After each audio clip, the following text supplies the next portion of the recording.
McLovin went and broke his face. Fritzy, give the girl some space. Paulie clearly has no game. They're the Danettes. Seton is a kitty cat. Take a fastball in the sack. For some reason, no one can do a simple high five. Punch a stud right in the jaw. Then he puts it through the wall. Fritzy checked the line before the call.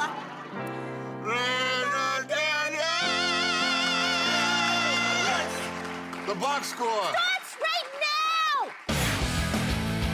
I don't know a lot about sports, but I can drink a lot of beer. My motto is simple. C's get degrees. Need a long, inappropriate hug? I'm your man. I think I'm smarter than you, because I probably am. Howard Coward for box score.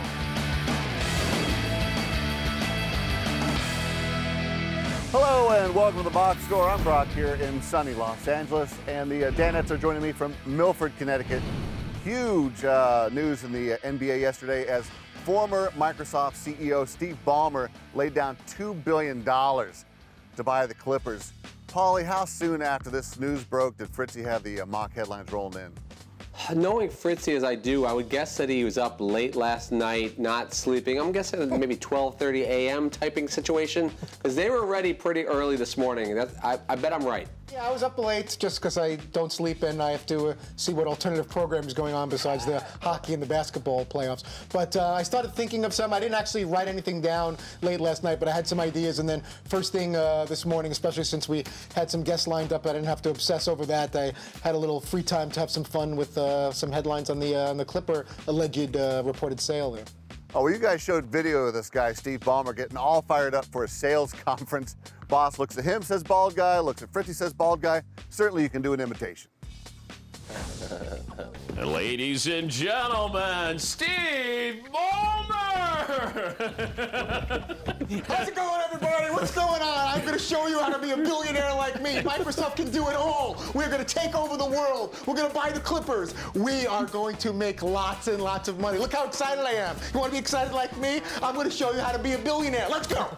I'll show you how to get it. Yeah, Who's that guy? as I was doing it, I thought that was pretty funny. Now it's more embarrassing than anything else. And as the guy spotted it, I think McLovin mentioned, I looked like one of those overnight guys that's trying to sell you or some kind of cheeseball program on how to make a lot of money. One of those Carlton Sheets, Tom Vu kind of guys. So that. So you had the vertical of Phil Mickelson after winning a major. Yeah, I got approximately an inch and a half off the ground. I'm not getting drafted anytime soon. But it was fun to act that out. I definitely pulled a couple of groin muscles, and I'll have to deal with that over the weekend.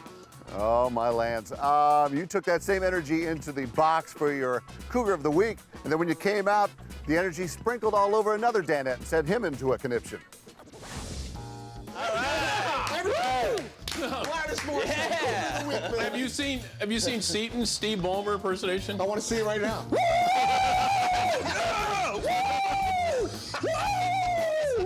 Yeah! Woo! Woo! Yeah! Woo! Woo! What am I doing?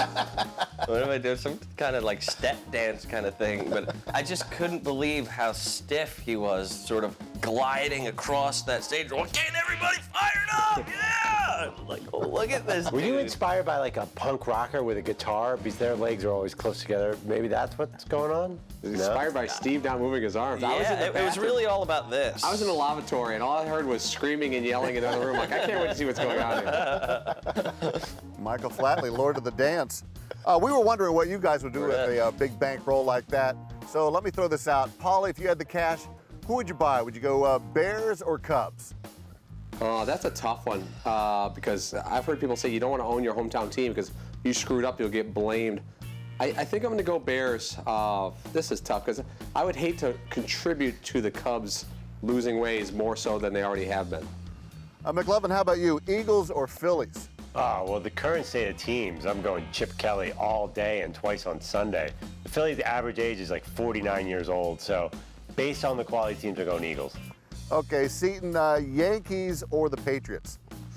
Oh boy, my beloved Pates. I don't know. See, I would go Celtics Bruins first, but maybe the Red. I'd go with the Yankees. Why not? I wouldn't mind having like billions of dollars to buy them. Yeah, They're no probably pressure there. That's an easy job. Yeah, I don't really want to own the Yankees at all. Actually. Fritzy, how about you? We know the Astros are horrible, so Broncos or the Playboy Empire? You know what? I love the Broncos since I'm like 7 years old, but to hang out in the grotto and walking around the mansion in a robe and a pipe with the, some of the hottest women in the country or even the world, wearing relatively nothing except for maybe little bunny ears and a little cotton ball tail. I think I'm going to go with the Playboy Mansion. All right, billionaires are tough to spot. There's over 1,600 of them. So how about I give you a name of a billionaire, and you tell me if it's an actual guy that's loaded or just your average Joe. Let's start with you, Fritzy. Sheldon Adelson, billionaire or bum? Shelly Adelson, I'm going to say, is a bum. There's maybe $1.39 to Sheldon's name. Oh boy. Was he a bum? No. He's a billionaire. He's the Las Vegas casino businessman, and he's worth over $37 billion. Seton, your turn. Mark Betancourt, billionaire or bum? I think this is a little misleading because some billionaires are bums also. Oh, nice. I'm going to say Mark Betancourt is a bum. Well, was he a bum? Yes, he's absolutely a bum. He bought me a beer last night. He's a true bum. McLovin, Stefan Brim, billionaire or bum? Oh, billionaire. Was he a billionaire? We all know that guy. I watch Silicon Valley. I'm sorry, he is a bum. He just got fired from my local Starbucks. That's it. Don't screw up my macchiato. Finally, Paulie, Jim Walton, billionaire or bum? Part of the Walton family. There's a lot of Waltons with a lot of money. He's a billionaire. Is he a billionaire? Oh, you better believe it. He's a billionaire. The Walmart businessman is worth close to $35 billion. Nice job, guys. Coming up, the boys shape up as the man cave gets an important visitor, and we'll see if the short week affected the Danettes' attention span. We'll be right back.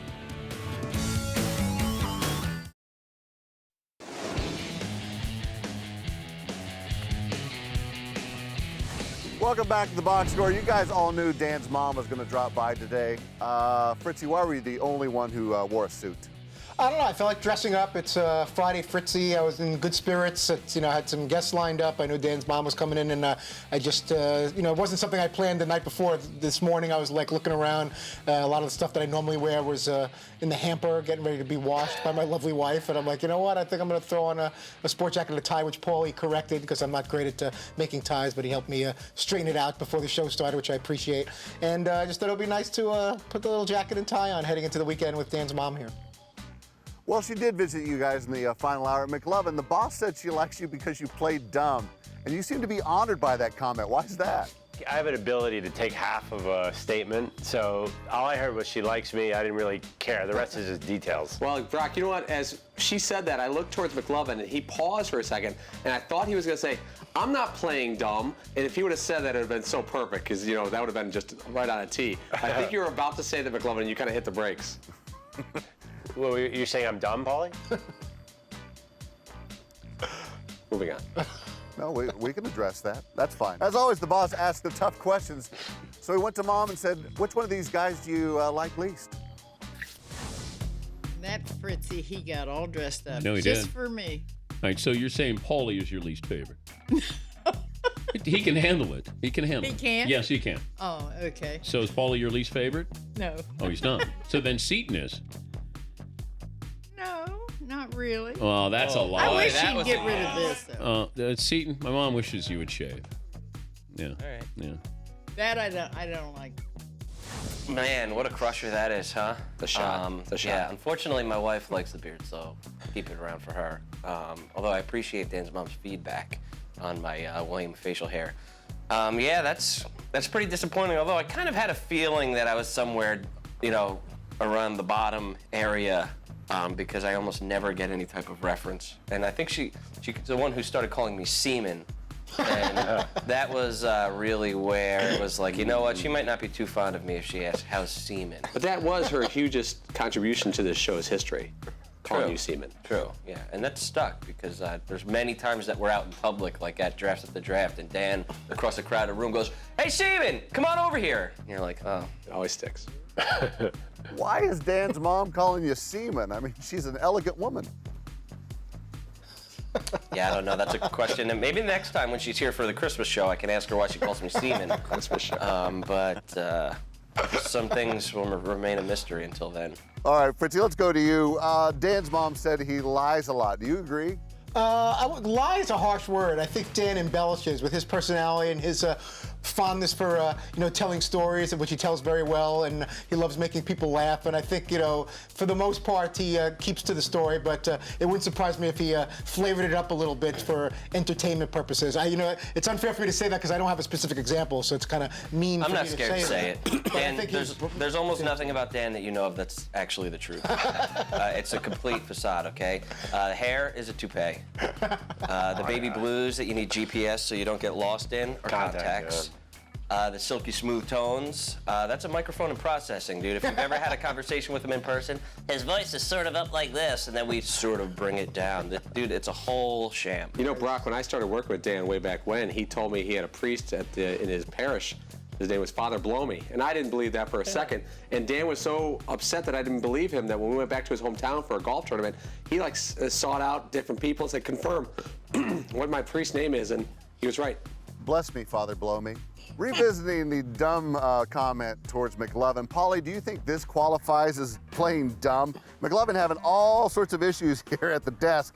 Is this just another day in the life of Andrew Perloff? Yeah, that's just Friday. I actually not that entertained by this one. I like big spills more, but I like the fact that it took a while. It goes on for a while, Paulie. It sort of looks like you're working out a Rubik's Cube. Yeah, that was about 1/4 of the video. Right. And you should have heard the curses coming out of my mouth. I think next time you play that in its entirety. Oh, man. We'll be here a long time. All right, another female making waves in the man cave today was recently single Caroline Wozniacki, who posted this picture on her Twitter account. Hey, Seton, is this maybe why Rory hauled ass?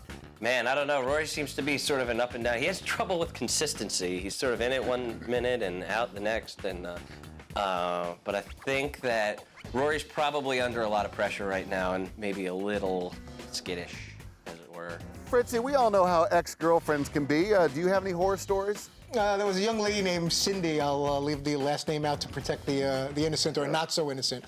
But we weren't exactly walking down the aisle anytime soon. I was living at home for college, and she'd be calling all hours of the night, waking up my mom, and she's grabbing the phone, my mom, which is embarrassing enough that she's like, "Your crazy ex-girlfriend Cindy's on the phone." So that was just a bad scene. She'd show up to the local park where I'd be playing ball with my friends, and even though the relationship was long over, my friends are like, "What is Cindy standing there for?" Can you blame her?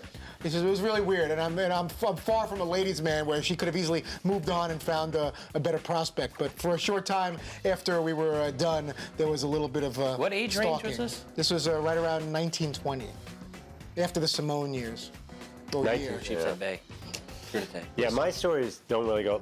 All my stories from my wild single days. I mean, Brock, I was a bit of a coxman. I was definitely scoring a lot of ladies. So often, and this one girl in particular I hooked up with, then a couple years later, she's walking down the street right at me, and I'm with a friend. So I have to introduce the friend. Hey, this is Jen. I assume it probably was Jen, but I didn't know her name. I totally blanked out, and she gave me a look like she was going to kill me. Brock, I got one more for you. It's not about Seton or I, but the popular two-a-days, the guy who works on the Dan Patrick Show. Oh, no. He once had a girlfriend that smashed up one of his guitars and then posted it on Facebook. That's gotta hurt. Unfortunate. What? Oh my goodness. Up next, we'll talk haunted houses and hush puppies as the Danettes get quizzed about their own show. Up next.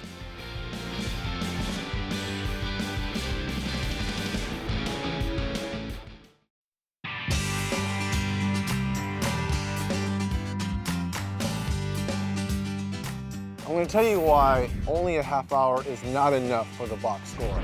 You've got the main event in the Dan Patrick Show. Theodore is the headliner. After a great main event fight, you need a post-game analysis. And that's where the box score comes in with my Danettes. Welcome back to the box score. It's Friday, gents, and even though it's been a short week, We wanted to see how much you recall from the past 3 days. Let's put your heads to the test in another edition of No! Your Show? What? I will ask you about something that happened on the show this week, and you give me the correct answer. Remember, road buddies can share, and there are no steals. Let's begin. Our first question goes to the front row. Reggie Miller said he thought the hotel he was staying at in Oklahoma City was haunted because what moved in the middle of the night? I think it was a glass of water. Go with a glass of water. Was it a glass of water? So I go to bed, I put a bottle of water next to the nightstand. I get up and it's on the other side. Something is going on here at the Skirvin. Well, correct. We will accept glass. Let's go to the back row. Dan was mixed up with a politician from Texas who has the same name. Who did the other Dan Patrick beat out in the GOP runoff? Just the last name here, guys. Well, I think it's Dewhurst, because Dan made a joke about Dewey wins off the Truman thing. Is it Dewhurst? Let's go Dewhurst. Do we have the right answer? Was it Dewhurst? Congratulations, Dan. You are the new lieutenant governor of the state of Texas. Yeah, really exciting. You really crushed old Dewhurst. And Dewey Dewhurst. Yeah, Dewey Dewhurst. Great job, guys. Front row, you're up. The boss was talking with Rich Eisen about an epic 4th of July party that would include LeBron and Manziel on jet skis, along with who else? Drake. Was it Drake? Johnny Manziel. Yes. Drake. Jet skis. Jet skis. With LeBron. Yes. Yeah. And they're partying. You are yes, correct. Back row on Wednesday's show, Dan said that this person still calls him Lieutenant Dan. Who was it? Oh, I know. Let's not to get this one. I know what it is. Do you want me to tell? Yeah, if you know what it is, go for it. Mr. John Barry. Was it Mr. John Barry? Lieutenant Dan. There we go. Forrest Gump. Who was that? Gary Sinise? Yeah. Was he Lieutenant Dan? You know who still calls me that? John Barry. Good job, guys. It's 2 apiece. Front row, Paula, you found sound from the French Open this week where a reporter thought this player had won the match when he had actually lost. Do you remember the player? Nicolas Mahut. Was it Nicolas Mahut? Awkward French Open. This was Nicolas Mahut. He loses the Open, French Open. Some dude came in and started asking questions, and it didn't go well. Good job, guys. And finally, back row. It was just yesterday when Paulie was styling some sweet new shoes in the man cave. What brand of shoes were they? Here's a hint. They were not Hush Puppies. You don't even remember this? I don't remember Brendan. Todd, you don't know anything. I know exactly what the shoes look like. I can't remember. What color were they? They were brownish, right? No, they were blue. They were like a light blue. Just say Ben Sherman. Ben Sherman? Okay, what? Light blue Ben Shermans, two-tone. Was it light blue Ben Shermans? What kind of shoes are they? Brand? Yeah. Ben Sherman. Ah, Ben Sherman's dope. Do you like those shoes? No, not really. Good job, guys.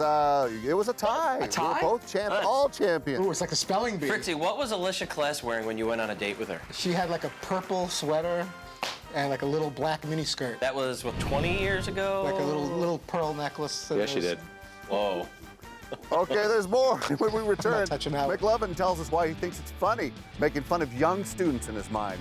More in just a minute.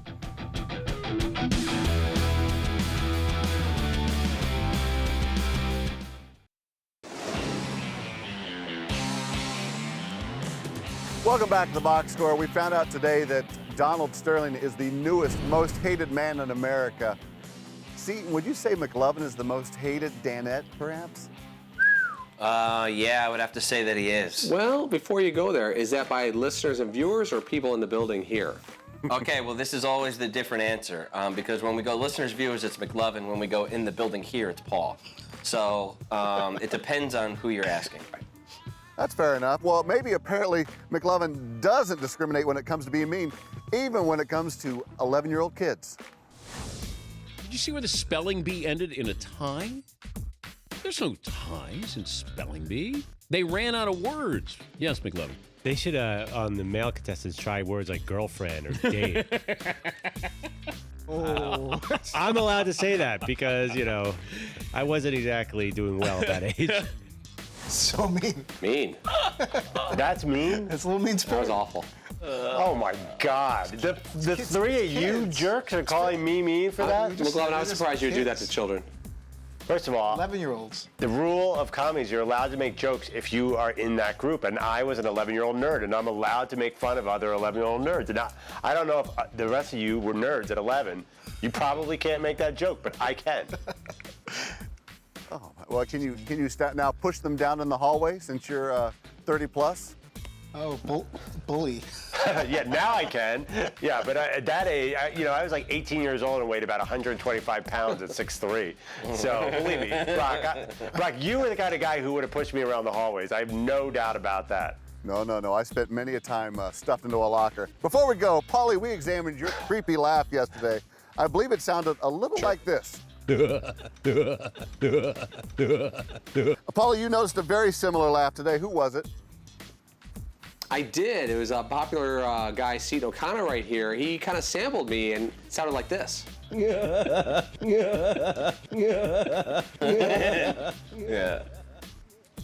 See, was it Hannibal who was an eye for an eye? Is that the guy who did that? See, Paulie is always, I could have told you this was going to happen yesterday because I had fun with Paul's laugh and that he would absolutely bring it back. Make no mistake, sometime next week, one of our shoes is going to be made fun of. You could see it a mile away. Yeah, usually I just make fun of them in my head, but it's going to be more public.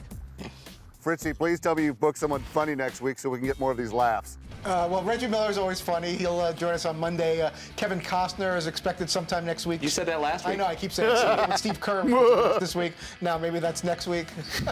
And we're working on a bunch of other stuff. As we get closer to the end of next week, we'll look at Belmont, for the Triple Crown coming up. Thanks for watching The Box Score. Set your DVR or tune in weekdays at 3 p.m. Eastern, only on Audience Channel 239 on DirecTV. I don't know a lot about sports, but I can drink a lot of beer. My motto is simple. C's get degrees. Need a long, inappropriate hug? I'm your man. I think I'm smarter than you, because I probably am. Hey, thanks for watching The Box Score. Holy cow!